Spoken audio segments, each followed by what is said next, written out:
Bugün bizim icra edəcəyimiz əməliyyat sağ tərəfli hemiktiroidektomi əməliyyatıdır. Bu nə deməkdir? Yəni qalxanvari vəzinin sağ payını götürəcəyik. Çünki sol pay normaldır. Sağ payda bir düyün var. Düyün biopsiya olunur, yəni marjin ehtimalı olduğundan və düyünün ölçüsü kiçikdir, 1 sm-dən aşağıdır. Və burada hemiktiroidektomi əməliyyat göstərişdir.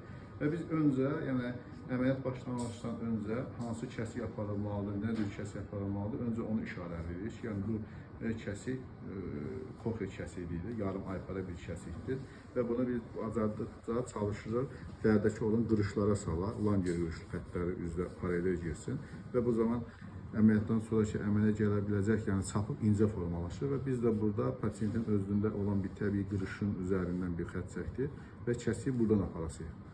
Və əməliyyat icra olunacaq həm neuromonitorla səs cihazı vasitəsilə və istifadə etdiyimiz damar möhürləyici cihazlarımız var. Yəni bunlar ən çox istifadə olunan, yəni bizim bipolyarlardır ki, bu əməliyyatın qansız keçməsi üçün, yəni bizə kömək edən elektrokoterdir. Oldu. Çox sağ olun. Başlayalım əməliyyata.